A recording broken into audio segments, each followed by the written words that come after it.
systematic racism conditions us not to even think in that way in terms of developing our own institutions and owning the things in our community and actually producing things in our community. If you go to Jewish community, you'll see they produce glass, they got sugar, they got cement, they got different things, right? Mm-hmm. So if we don't have dual citizenship, we can't sufficiently set up import-export businesses so we can get stuff from other places and then trade, because America is not a home, it's a hotel, it's a place of business, mm-hmm. right? So when we understand how to properly view America, then we can have a better vested interest in America, and then we can have some type of equity because we produce something here, right? Mm-hmm. So the big thing about us is we're conditioned not to produce nothing.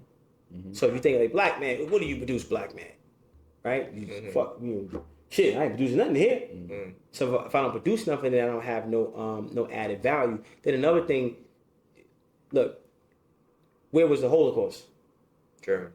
You're smart. Yeah. Where did the Jews go? Poland. Or Israel. Right? Mm-hmm. And after that, where did they go? After Israel? Yeah. America. Right. So black people, where was our Holocaust? In America. Exactly. Yeah.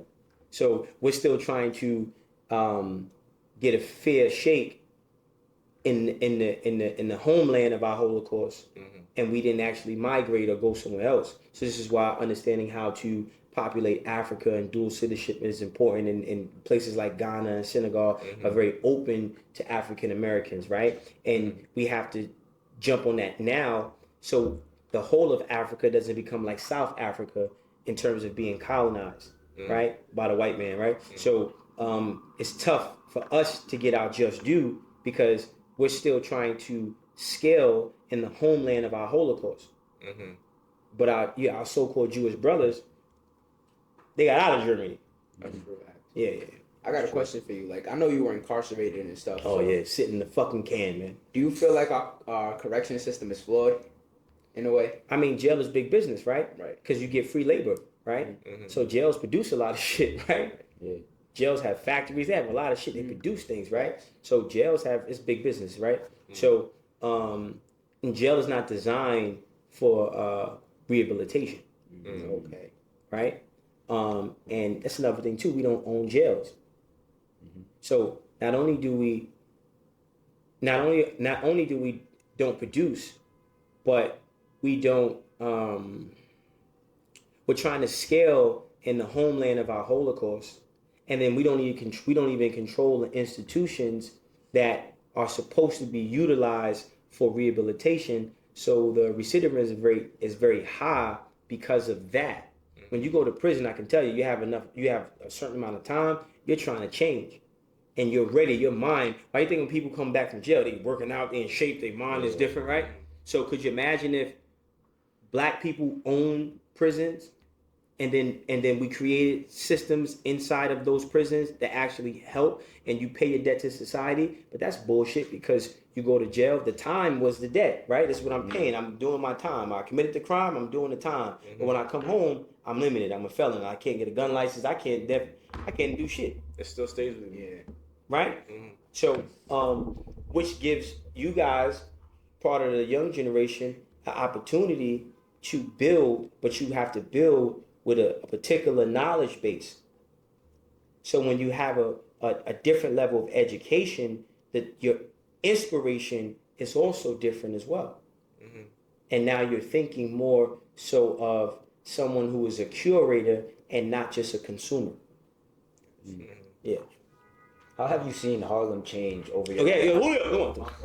How have you seen? If you don't mind me asking, like, what you got arrested for? Oh man, robbery and attempt murder.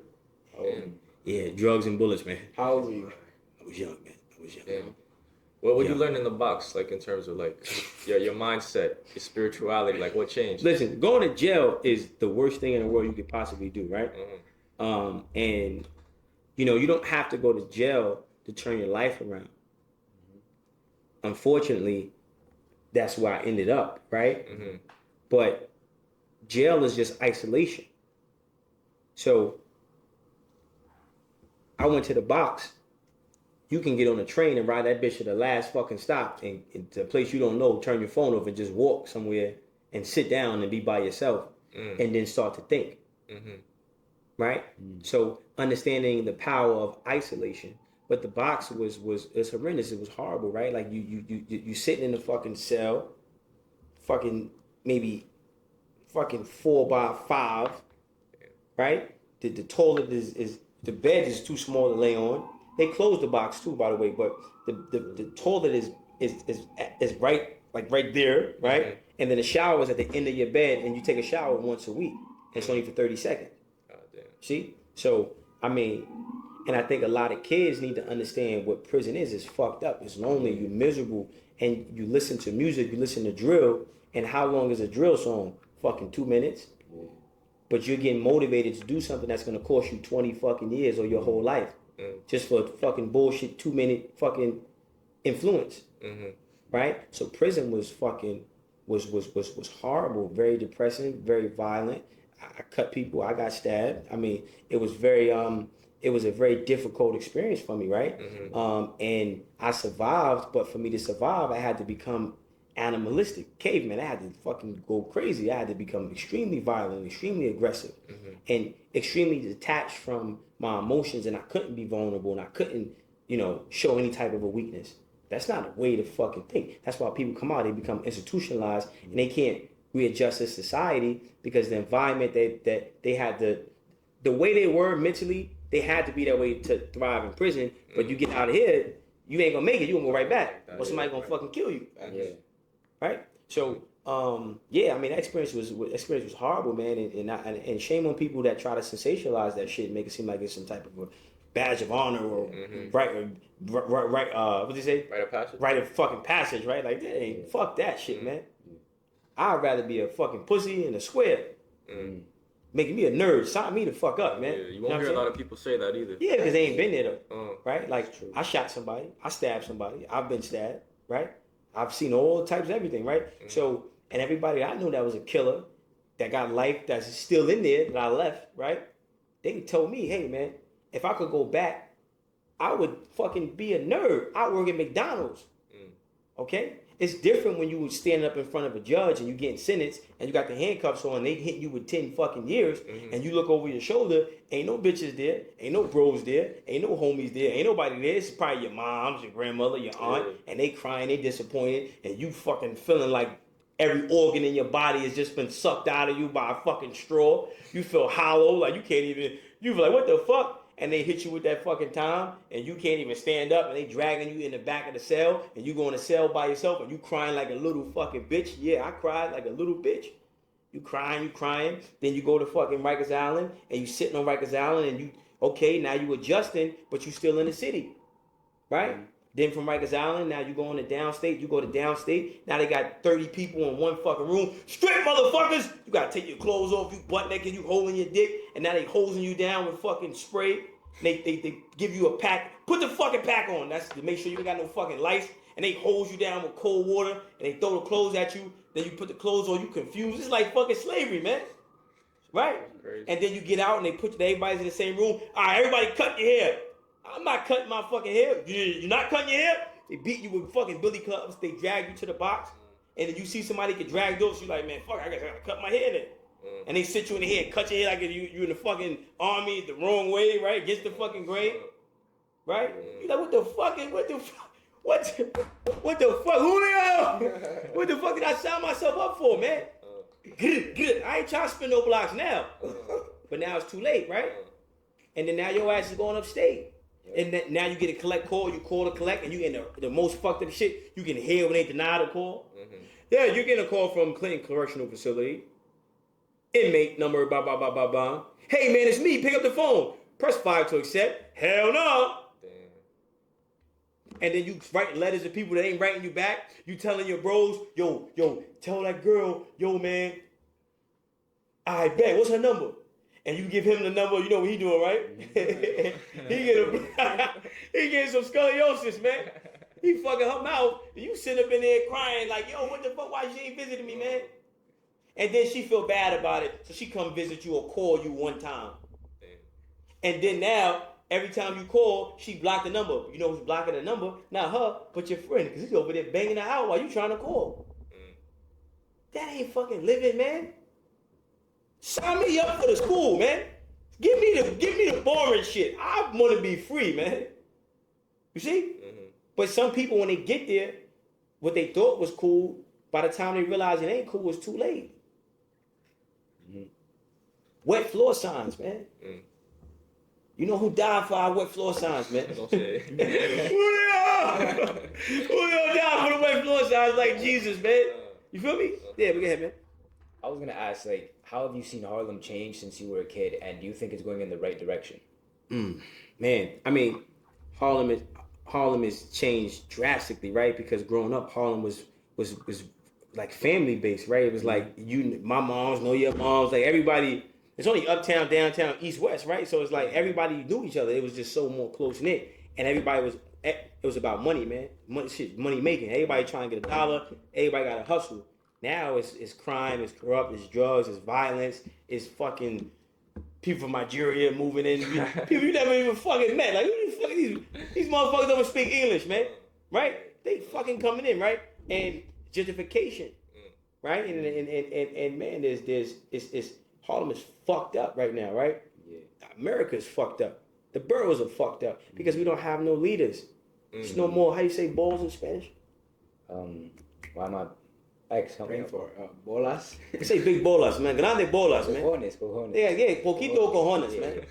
Okay? Chiquito cojones. Chiquito. Oh, I like that, man. Poquito is a little bit. So Poquito small. Chiquito cojones, man. Little fucking balls. We don't have no leaders. Nobody wants to. Everybody want to do wrong because it's $1 they get for doing wrong. Everybody want to say the wrong shit because they getting paid to say the wrong shit, and they feel they're gonna be broke if they say the right shit. People don't have no more heart, man. Right? There's no more people that got courage that's saying real shit. That's saying something to these kids like, yo, man, do something with your fucking life. Okay? Fuck all this dumbass drill shit and trying to spin blocks and this dumb shit, man. Get a fucking job and make some fucking money, man. Build.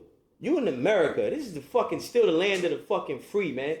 People are cutting arms off to fit in fucking barrels, okay? Yeah. To even make it in here. Okay? And you fucking here, you pissing it away. Like it's to be pissed on. See? So you gotta hear it, right? People stop putting up the wet floor signs. There was a man. Julio! And Julio put up the wet floor sign. Right? We man, and what Smart does is I put the fucking wet floor sign up. Okay? And bridges get burned when you put up wet floor signs. People tell you, lose my number when you put up wet floor signs. You don't get invited to the fucking party when you put up the wet floor sign. But God damn it, I'm putting the wet floor sign up. Yeah, so I feel like smart people get, silenced so like dumb people don't get offended. But you was talking about our leaders and stuff, and it's election season 2024. Yeah. November coming soon. You think there's a real value in voting, or you think the system's gonna be what it is regardless? Well, you gotta understand political science, right? So you can't just, the ballot means nothing, right? Talking like the electoral vote, college. Yeah, I mean, the vote means nothing, right? The vote means nothing. You have to have $1 behind the vote, okay? Then you have to have an institution to enforce the promises made by the person that you endorse financially. So a lot of times, minorities, we don't understand how to financially back a candidate and then create an institution to make sure that the person that we finance into a position can actually do right by us. Okay? So you have to have it's tough, right? Like, you got to understand the candidate, you got to understand the game, right? You got to understand the power of your vote, and then you have to create voter groups, and you have to organize those voter groups, and then create a union of organized voter groups. So now the person that's trying to get into office, they have to play nice by you. Then you create gatekeeper positions, right? To where now, and if you want this black vote, or you want this Algerian vote, you want this Dominican, you want this Mexican vote from here, you got to go to my organization, right? And in order to go to this organization, you're gonna have to make some contributions. So you're leveraging yourself basically. Absolutely. Community. That's smart. Right. So, but in order to leverage community, you have to actually have community. And in order to have community, you have to have what? Those institutions, the schools, et cetera, right? So we have to first develop our community. We have to have ownership. Then we have to mobilize and organize our community. Then create organizations, and then put figureheads at the top of these organizations that are actually loyal to the people that they're advocating for. And then now they have that relationship with the actual politician, and then you get all the money and all the voters, right? Together. So now you're gonna keep your word when you get in office, right? And that's tough because we don't have community. So when you get a president, you don't get no executive orders passed to benefit minorities, because minorities don't got their shit together, and we don't understand political science. And we don't understand how to actually leverage our vote. Yeah. So what are the steps in like building community values within minority neighborhoods? Doing like this, the new thing is podcasts, right? Like information and conversations, and then it takes courage, then it takes mobilizing, right? So relationships take time, right? Remember you said the word, right? What you Repetition. Right, but also delayed gratification. Right? So one night stand, it's a one night stand. But how many times you gonna have a one night stand, right? It takes time to get to the coochie, right? Or if you got a brother, you got a friend, right? I don't fucking know you, right? So in order for me, we gotta build rapport. That takes time. So you have to have, what is the best way to create rapport? Create content. Fall in love with my content. You fall in love with my mindset. Probably got a similar mindset. Then we meet, and then now now we're going in the right direction. That's smart. Like moving forward, how feasible do you think that is? Like building a community where we can leverage it. Like, do you see that in like the next 20 years, 30 years? I don't know, the next 20 months, man. 20 months. For sure. Think up until the election, you think we could do that? See, again, you have to have the courage to set goals and have deadlines. So remember, the mind is a very powerful thing, right? So when you understand neuroscience, you understand the power of neuromelanin, you understand the power of thought. The universe doesn't differentiate between $1 or $100 billion. You do. And you're conditioned not to ask for something that will be given to you expeditiously if you learn how to sufficiently or adequately ask for it, right? So when they say believe is what you think about subconsciously, repetitiously. So when you understand how to manipulate the universe in your favor, when you understand how to manifest things, then your goals you set will be in alignment with that opportunity, right? So when we look at somebody like Harriet Tubman, it might have been impossible to do what she did. So the expectation that I'm saying in terms of like the time span of what I'm saying is doable for us to kind of like create this utopia, it might have been just as impossible as Harriet Tubman to build the Underground Railroad, right? But the key to impossible is what? What makes impossible possible? Repetition. Right? So I have to be stubborn. I have to be stubborn with going in this direction. And you have to pick and choose, because repetition is a law. Like, you got gravity, right? It's called the law of repetition. So you've been conditioned to use the laws of the universe to the lowest potential. That's systematic racism. Okay? They condition or attempt to condition minorities not to go for the fucking home run. Just to go for it. Oh man, fuck you. We free. Motherfucker. I'm saying? 20 months it can be done. Okay? So 20 months it can be done, but it takes that mindset, it takes the courage to have the goal and then have a deadline and then move in that direction. See, a lot of people do talking. Like a lot of our so-called leaders, they talk, but they're not doing no fucking work. See, and then when you do the actual work, then things get done. You ever see a building go up? You ever see it like a? I mean, I'm pretty sure you guys. A building go up. Yeah, right? How long does it fucking take? Years. Year, 2, year and a half. Oh, mad years, bro. Like No. Depends on the size of the building. No, I'm talking about there's some types of certain construction buildings I've be been going seeing up. my whole Some shit childhood. but some no, because them shits be delayed. Some buildings be going up in like a couple months, man. That's true. You'll look like, what the fuck? Oh shit! Oh shit! In China, they was building hospitals in like a day during COVID. Right. Yeah. So but how do they build that? Right. Get a contractor, right, and you get it done. And every single day, 19, 20 hours, they're fucking building. That's the repetition. And repetition makes impossible what? Possible. Right. So now when I set a goal to build something and I get the proper team of builders to build it and we relentlessly build, then that's how you build. That's how you get shit done. Yeah. So I'm not waiting for somebody to get elected. I'm not waiting for somebody to be a fucking president. Man, fuck you and fuck the system. I'm going to do this now. What do we need? What is community? What does utopia look like? If we talking about black people getting into a better existence, what does that fucking look like? And what can I do to contribute to that? And then I'm just going to get the ball rolling.